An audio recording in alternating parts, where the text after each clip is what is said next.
Welcome back everyone to this episode of Tank Encyclopedia's bi-weekly report.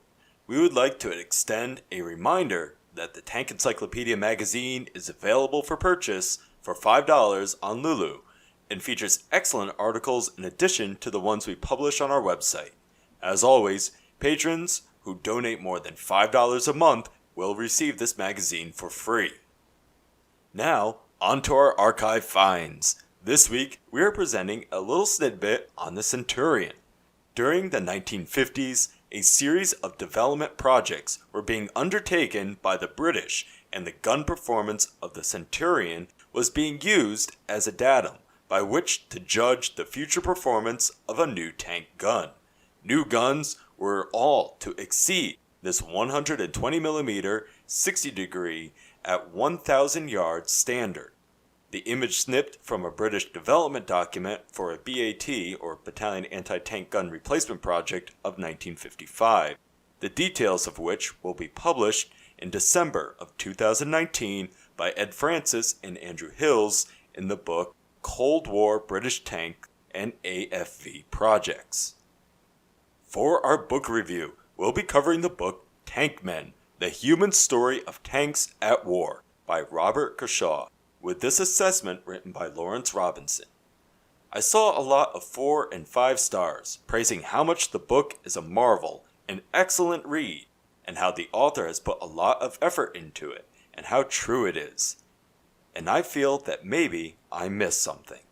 The book fails at its title. It isn't the human story of tanks at war, but British and German tank men in the Second World War with a sprinkling of American, Italian, Soviet, and Frenchmen, and touching slightly on the First World War and interwar periods.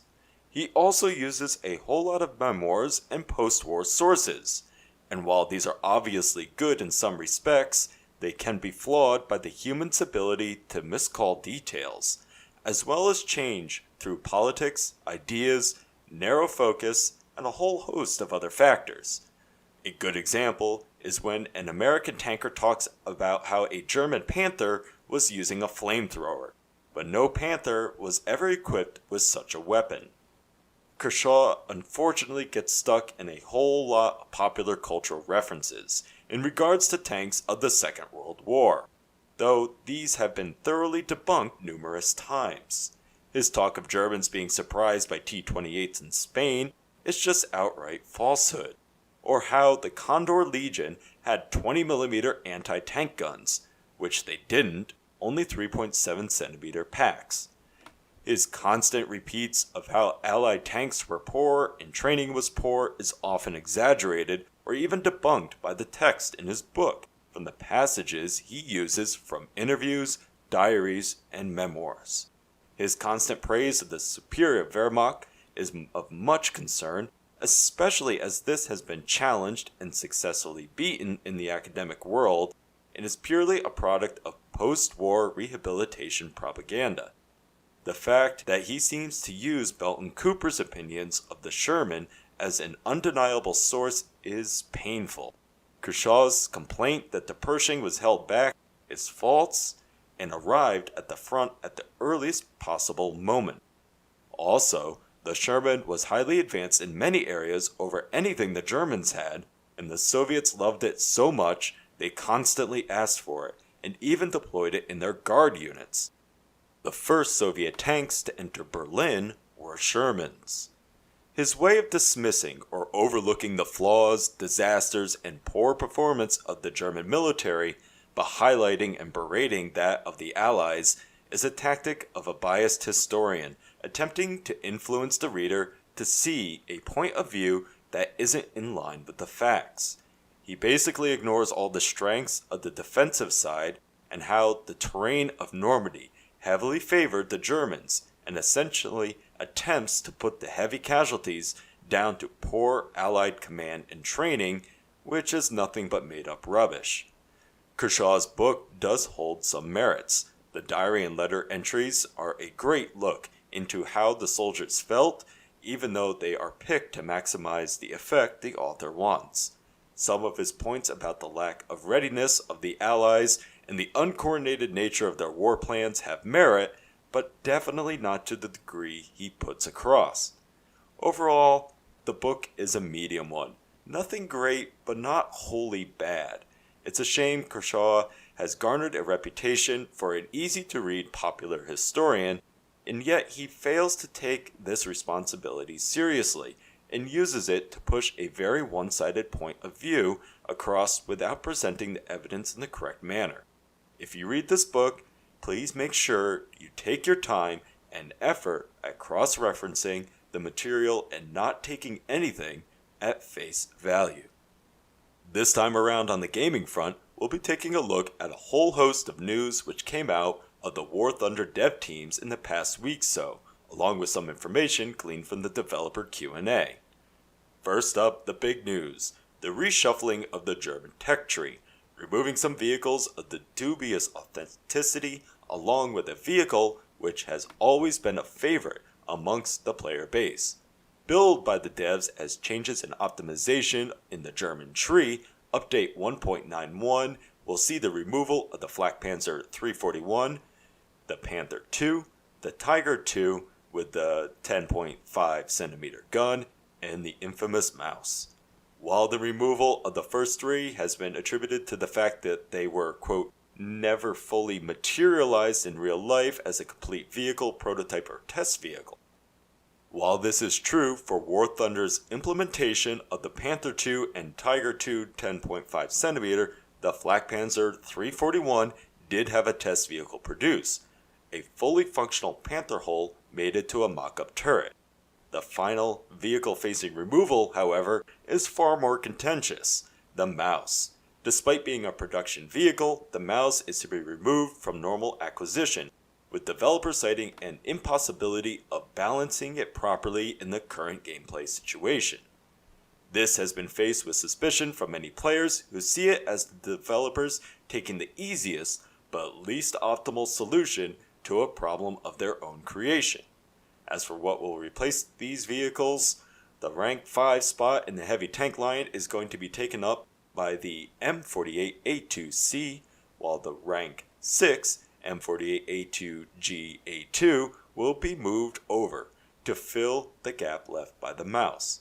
In the SPAA line, the Flak Panzer 341 will be replaced by the Ostmann II, a German prototype supposedly completed and sent for testing.